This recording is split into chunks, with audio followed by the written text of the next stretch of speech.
So, young men, young women, every date you should have a goal and a plan. There should be objectives.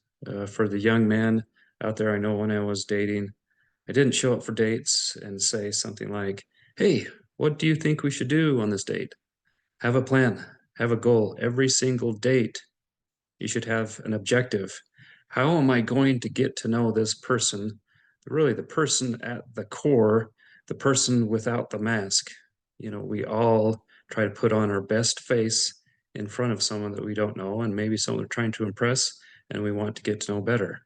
So, how do you get to know this person? It's not at a movie theater when you're just watching a screen and not talking. A lot of the dates that I went on, I had a very specific purpose.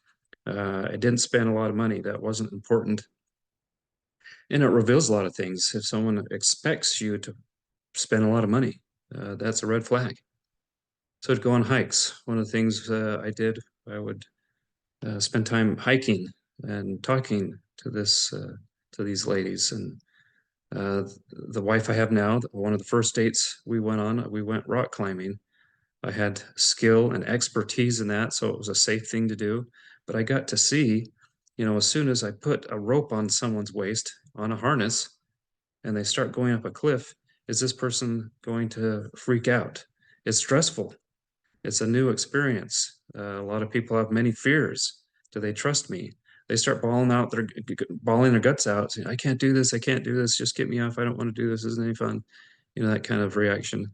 If it's like that, red flag. I mean, the goal, the objective is to get to know this person. And the best way is to put them in tough positions.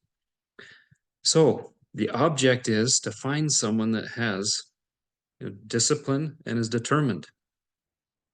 Some of the ideas to consider, it's not a complete list, but maybe, like I say, you have to make this list. What's important to you? Maybe number two, the health thing. Well, I don't really care about that because, there's a lot of guys I know they're not in the best shape and I'm not in the best shape. So, well, that you should change that, number one. If someone has kind of let themselves go and they're single, what do you think is going to happen with their married?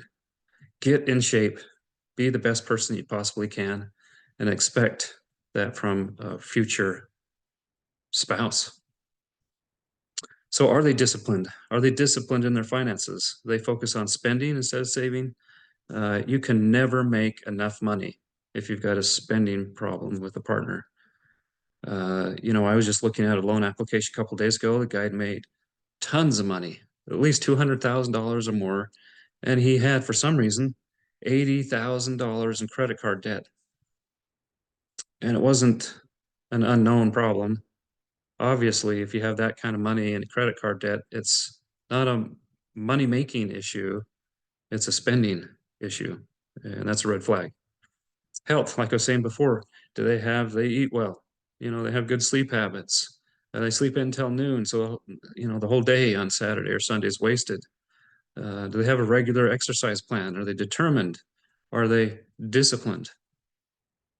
Values, by spending time with this person and you're talking to them, and if there's someone in the crowd they're talking to that opposes their opinions or what they feel is a value that God has instilled, do they stand up to this person or they just kind of go with the flow? What kind of values do they have? Are they willing to stand up and stand apart from everybody else? Job, this person have a job? Are they determined? Are they disciplined? Do they give up? Or do they just talk the whole time about how terrible things are and how bad their job is? That's a huge red flag. I mean, this life is a chance for us to move up. If they're upset about a job, then you should be asking questions like, well, what can you do about it? What skills can you learn? What other jobs can you get? How can you move up? How can you make more money? Complaining is a huge red flag. Do they know how to work hard? Do they are disciplined and determined when it comes to a job? Morally or socially, would they limit themselves to you? Or they, even on a date, spend time on their phones, texting friends? Huge red flag. Be done. I'm out of here. If you're more concerned about your phone on a date than me, then that's a red flag. In marriage, after you're married, would they be faithful to you, or they'd rather spend more time with friends or other people, or step out on you? Are there signs? Look at their parents, you know, how their parents treat each other. How do their parents live? Their parents live beyond their means. Their parents, you know, lots of things to investigate. Priorities, are they determined and disciplined in putting others' needs first? You know, if you're married to this person, would she be more concerned about your children and you and your well-being than her? And if she's happy, putting others first, priorities. And lastly, time management. Are they able to prioritize? Are they disciplined and determined with their time?